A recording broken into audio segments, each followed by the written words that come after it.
তো বন্ধুরা আমরা যে মুহূর্তে ভিডিওটি শুট করছি সে সে মুহূর্তে কিন্তু ডাক্তারবাবু এসেছেন, এনার কিছু একটু প্রবলেম আছে। তো সেই প্রবলেমটা দেখার জন্য তো ওনার কাছে একটু জানবো যে কি কি সমস্যা, বিশেষ করে এই ধরনের গাভীতে কি কি সমস্যাটা বেশি হয়। তো ডাক্তারবাবু একটু বলবেন প্লিজ। এইসব গায়ের মেন হচ্ছে কি ম্যাস্টাইটিস রোগটা বেশি দেখা যায়। মেস্টাইটিস, আচ্ছা এরা গরুটা সবসময় পাকার উপরে থাকে, যার কারণে বেশি সমস্যাটা। আচ্ছা আচ্ছা। এটাকে গরুর নিয়ম কি, গাই ছাকার পরে মাটিতে করা উচিত। মাটিতে, ঠিক আছে, আর্থিং আচ্ছা। যার কারণে পায় না, এদের পালানে আডারটা বড়, হুম হুম হুম ফট করে শুচ্ছে, হুম চাপ খাচ্ছে পাকাতে, যার কারণে হুম হুম। এই সমস্যাটা বেশি। ও আচ্ছা আচ্ছা। নমস্কার, উন্নত কৃষি বাংলায় আবারও একটা নতুন ভিডিওতে সবাইকে স্বাগত। আজকে আমরা এসে আবারও উপস্থিত হয়েছি রায়গঞ্জে, যেটা উত্তর দিনাজপুর। আমরা চেষ্টা করি প্রতিনিয়ত ডেইরি ফার্ম রিলেটেড ভিডিও নিয়ে আসার, সাথে সাথে আমাদের চেষ্টা থাকে যারা আধুনিক কৃষির সাথে কৃষিকাজ করছেন তাদের ভিডিও নিয়ে আসার। আজকে আমরা এমন একটা খামারের কাছে এসে উপস্থিত হয়েছি, যিনার ছোট একটা খামারে প্রায়ই আমরা যেগুলো ভিডিও দেখে থাকি, বড় বড় খামারের ভিডিও দেখে থাকি, অনেকগুলো গরু মোষ পালন করে, যেমন 20টা 25টা 30টা এরকম পালন করে। কিন্তু আজকে আমরা ছোট্ট, ধরুন 4টা 5টা গাভী নিয়ে করছে, সেরকম খামারে এসে আজকে উপস্থিত হয়েছি। এবং এই খামারের বিস্তারিত আমরা জানবো যে এরকম 4-5টা গাভী পালন করে কীরকম আয় সম্ভব, কিভাবে করা যায়, সেই সব বিষয় নিয়ে বিস্তারিত আলোচনা করব। তো সাথে আমাদের কাকু আছেন, ওনার সাথে আলোচনা করব যে কীরকমভাবে ওনারা কী করছেন। তো আজকে আমরা সেই বিষয় নিয়ে আলোচনা করব কাকুর কাছে, উনি কীভাবে এই গাভীগুলো পালন করছেন সেই বিষয় নিয়ে। তো কাকু নমস্কার। নমস্কার। কেমন আছেন? ভালো। ভালো। সর্বপ্রথমে জানতে চাইবো যে আপনি যে গাভী পালনটা করছেন এটা কতদিন ধরে করে আসছেন? 30 বছর। 30 বছর, অনেক দিনের অভিজ্ঞতা। তো সেক্ষেত্রে এখন যে জাতের এখানে আপনার গরু দেখতে পাচ্ছি, কোন জাতের এগুলো? এগুলা জার্সি ক্রস। ক্রস জাতের, আচ্ছা। তো একটু চলেন ওদিকে গিয়ে কথা বলি। তো এই জাতের গাভীগুলোর কিরকম দুধ হয়? এগুলা ধরেন যে এই 10 কিলো, 11 কিলো, 12 কিলো, এর মধ্যে। এরই মধ্যে, আচ্ছা আচ্ছা। তো এগুলো কি আপনার বাড়িরই নাকি? আমার বাড়ির। বাড়ি থেকে কিনে আনা হয়েছে? না, বাড়ির গরু বর্তমানে নাই। বর্তমানে নাই? না, এগুলো সব বাড়িতেই তৈরি হয়েছে? বাড়িতেই তৈরি। আরে বাহ, আচ্ছা। তো এখন আপনার এখানে কতটা গাভী আছে? এই 5টাই? ওইটা দিয়ে 6টা? ছয়টা। ওইটা দিয়ে 6টা। তো আহ, এগুলো কি এখন বর্তমানে সবটাই দুধ দিচ্ছে? এই 4টে দেয়। 4টা দেয়? এই 4টা না? হ্যাঁ, আচ্ছা। তো এই এই 4টেই দেয়। এই 4টায় এখন কতটা হয় আপনার প্রতিদিন? এবার যে ধরেন যে 40 কেজি। 40 কেজি, আচ্ছা আচ্ছা। দুধ কোথায় বিক্রি করেন বলেন তো? দুধ নিজে হাতে কিছু বিক্রি করি আর আমুলে দেই। আমুলে দেন, আচ্ছা। তো নিজ হাতে যেগুলো বিক্রি করেন ওগুলো কিরকম রেট পান? ওগুলা ধরেন যে ওই 40 থেকে 50 পর্যন্ত আছে। 40 থেকে 50। আর আমুলে যেগুলো দেন ওগুলো কিরকম? ওগুলা ফ্যাট টেস্টে। ফ্যাট টেস্টে তাও কিরকম পড়ে যায়? ওগুলা তো ঠিক নাই। কাল যেরকম আসলো আমার দাম আসলো হলো 58 টাকা। কালকে 58 টাকা এসছে? কালকে তো 58 টাকা, তার মানে তো অনেক ভালোই রেট পেয়েছেন। আচ্ছা আবার আচ্ছা। তার আগের দিন 47 টাকা। 47 টাকা, আচ্ছা। মানে ওটা ফ্যাটের উপরে, ফ্যাট ফ্যাটের ম্যাটের। উপরে গরু হয়তো মানে টানের হয়। হ্যাঁ হ্যাঁ হ্যাঁ, আচ্ছা। তো এই 4টা যেহেতু হচ্ছে, তো 4টারই একটু জেনে নেব। ওটা কত, কটা বিয়ান হলো ওটা, আর কত লিটার এখন বর্তমানে দুধ দিচ্ছে? এটা এইবার যে 3টা। 3টা? হ্যাঁ, আচ্ছা। এটা না 2টা। ওটা 2টা দিছে? হ্যাঁ, এটা 2টা। হ্যাঁ, এটা প্রথম। এটা প্রথম। ওইটা 3টা। ওটা 3টা? ওটা প্রথম। ওটা প্রথম, আচ্ছা। হ্যাঁ, তো এইটার এখন বাছুরের বয়স কত দিন হলো এটার? 2 মাস হয়েছে। 2 মাস। তাহলে 2 মাসে ওর কতটা দুধ হচ্ছে এখন? এখন ওর 10-12 কিলো দুধ। 10-12 কিলো। আর এটা কিন্তু আমার মনে হচ্ছে সাহেবালের ক্রস। না, হ্যাঁ, এটা সাইবাল ক্রসের মতো মানে যে মডেলটা ওটাই বলছে যে সাইবাল ক্রস আছে। তো এটার ওরকমই দুধ, ওটা 10-12 কিলো এরকমই। না ওই 10 কিলো। এটা 10 কিলো।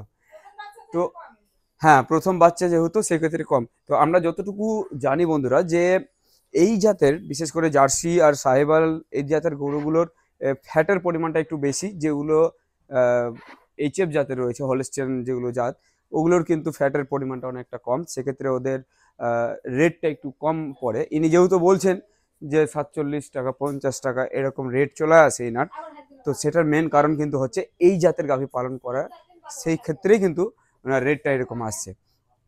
তো আচ্ছা, তাহলে টোটাল আপনি বললেন 40 কিলো আপনার ওরকমই হয় নাকি? 40 কিলো। তাহলে এদের এবারে একটু খরচ যদি বলি, প্রতিদিন এক একটা গাভীতে কিরকম খরচ হয়ে যায়? খাওয়ার খরচ 150 টাকা না? এক একটা গাভীতে 150 টাকা খরচ। আর যদি 10 কিলো দুধ দেয় তাহলে তো ধরুন 40 টাকা করে পেলে 400 টাকা, 150 টাকা, প্রায় ধরুন এক একটা গাভীতে প্রতিদিন 300 টাকার মতো বেঁচে যায়, তাই তো? হ্যাঁ ওইরকম। ওরকমই। আচ্ছা, তো 300 টাকার মতো যদি বাঁচে তাহলে ধরুন চারটাতে 3 4 1200 টাকা। তো 1200 টাকা যদি বলি প্রতিদিন এনার হচ্ছে, আর সাথে সাথে খরচ যেগুলো আছে, ওরা যেমন দুধ দিচ্ছে না, ওরা বসে খায়, ওদেরও একটা খরচ আছে। তো যদি বলি মাসের একটা হিসাব করে কিরকম রোজগার হয়? মাসের রোজগারের মধ্যে বলতে গেলে এবারে হুম। গরুর যে টাকাটা আমার আয় হয়, হ্যাঁ। ওগুলা ডাক্তারের পিছনে মোটামুটি প্রায় প্রফিট হয়ে যায়। খায় না ডাক্তারি ডাক্তারি খায় না। ডাক্তারে চলে যায়। ডাক্তারি চলে যায়, আচ্ছা, ওই কিছু বাসে হয়তো আমি খায়া বাঁচি, আপনি কোনো মতে খায়া বাঁচতেছি। খায় বাঁচতেছেন। আচ্ছা, আর অন্য কোনো কাজ করেন? না আমি আর কোনো কাজ করি না, আর কোনো এর কাজ উপরেই করেন? নির্ভর, এর উপরেই নির্ভর। এর উপরেই নির্ভর। আচ্ছা, তো আপনার বাড়িতে কতজনের আছেন? আপনার ফ্যামিলি কতজন? 4 জনের ফ্যামিলি। 4 জনের ফ্যামিলি এর উপরেই চলছেন। হ্যাঁ। আচ্ছা, তো বিষয়টা হচ্ছে এটাই যে একটা গরু গাভী পালন করে এরকম ভাবে কিন্তু ইনি একটা সংসার চালিয়ে নিয়ে যেতে পারছেন এই বেশ এত কয়েকটা মাত্র গাভী নিয়েই।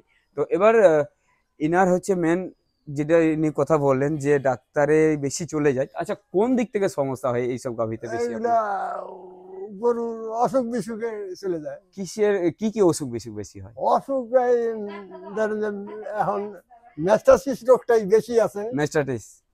আচ্ছা আচ্ছা। তো বন্ধুরা, আমরা যে মুহূর্তে ভিডিওটি শ্যুট করছি সে মুহূর্তে কিন্তু ডাক্তারবাবু এসেছেন, এনার কিছু একটু প্রবলেম আছে, তো সেই প্রবলেমটা দেখার জন্য। তো ওনার কাছে একটু জানবো যে কি কি সমস্যা, বিশেষ করে এই ধরনের গাভীতে কি কি সমস্যাটা বেশি হয়। তো ডাক্তারবাবু একটু বলবেন প্লিজ। এইসব গায়ের মেন হচ্ছে কি ম্যাস্টাইটিস রোগটা বেশি দেখা যায়। ম্যাস্টাইটিস। আচ্ছা এরা গরুটা সবসময় পাকার উপরে থাকে, যার কারণে বেশি সমস্যাটা। আচ্ছা আচ্ছা। এটাকে গরুর নিয়ম কি গাই ছাকার পরে মাটিতে করা উচিত। মাটিতে? ঠিক আছে, আর্থিং আচ্ছা। যার কারণে পায় না, এদের পালানে আডারটা বড়, হুম হুম হুম ফট করে শুচ্ছে, হুম। চাপ খাচ্ছে পাকাতে, যার কারণে হুম হুম। এই সমস্যাটা বেশি। ও আচ্ছা আচ্ছা। তো এর কি সমাধান রয়েছে? এটা সমাধান বলতে গরু তো একে মাটিতে করার সিস্টেম, কিন্তু হ্যাঁ। মাটিতে তো এরা করতে পারবে না, এদের তো জায়গা নাই। একদম একদম। যার কারণে এখন এক ধরনের বেড পাওয়া যায়, বেড এরা আচ্ছা, নেয় আচ্ছা। নাই। যেগুলো কাউ ম্যাট। হ্যাঁ, হ্যাঁ হ্যাঁ, ঠিক। ওইগুলো বেড পাইলে পরে গরুর এই সমস্যাগুলো অনেক কম কমে হয়। যাবে। আচ্ছা যেমন আচ্ছা। গরুর হাঁটু ফোলা, হুম হুম। এগুলা থাকবেই না। আচ্ছা আচ্ছা। আর যদি হয়ে যায় তো সেক্ষেত্রে ওটার কি সেক্ষেত্রে ট্রিটমেন্ট আছে। ট্রিটমেন্ট আছে? হুম। আচ্ছা, ট্রিটমেন্টে হয় সম্ভব, ট্রিটমেন্টে ঠিক হয়ে যায়, সাকসেস হয়ে যায়। সাকসেস হয়ে যায় না? আচ্ছা আচ্ছা। ট্রিটমেন্ট বলতে হুম। যেদিন হবে সঙ্গে সঙ্গেই 12 ঘন্টার মধ্যে ট্রিটমেন্ট করতে হবে। ট্রিটমেন্ট করতে হবে। আচ্ছা আচ্ছা। আর কি কি অসুখ এদের বেশিরভাগ? এইসবে গরুর আদার্স কোনো সেরকম কোনো ব্যাপার নেই, আচ্ছা, এইটাই সমস্যা বেশি থাকে। এটাই সমস্যা বেশি। হ্যাঁ।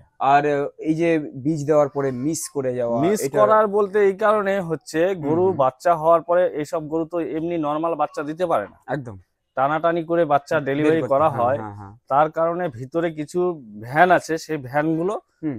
ছুটে যায়। ঠিক আচ্ছা আছে, আচ্ছা। যার কারণে ইউটাসটা ফুলে যায়। আচ্ছা। ইউটাস ফুলে গেলে পরে তখন তোমার গরুর খাওয়া বন্ধ হবে বা অনেক ধরনের সমস্যা থাকবে। আচ্ছা আচ্ছা। সেই সমস্যার থেকে গরুর মনে করে একটার পর একটা প্রবলেম দেখা যায়। হুম হুম এবার কনসিভ 3 মাসের মধ্যে গরুকে ইয়াই করা উচিত, হুম গরম হওয়া 3 মাসের মধ্যে। হুম। তে বাচ্চা দেওয়ার 3 মাসের মধ্যে গরু কনসিভ হওয়ার দরকার। সেই জায়গাটায় কনসিভ হয়তো অনেক গরু হচ্ছে না, আচ্ছা আচ্ছা। তখন এদেরকে ট্রিটমেন্ট করে আবার কনসেপ্ট করানো হয়। ও এবার কনসেপ্ট করানোর ফলে দেখা যাচ্ছে গরু হয়তো কনসেপ্ট রাখছে না। ও এবার আচ্ছা। সেই সব ক্ষেত্রে 2-3 বার করার পরেও যখন দেখতেছি যে না হচ্ছে না, হুম। তখন আমরা চিন্তা করি যে গরুটাকে ওয়াশ করতে হবে। ওয়াশ করতে হবে। আচ্ছা আচ্ছা। তখন ওয়াশ করে দিই, তারপরে একটা হিট বন্ধ করলেও ভালো, আর না হলে পরের হিটে করে দেওয়া যায়। পরে এটা হয়ে যায়। আচ্ছা আচ্ছা।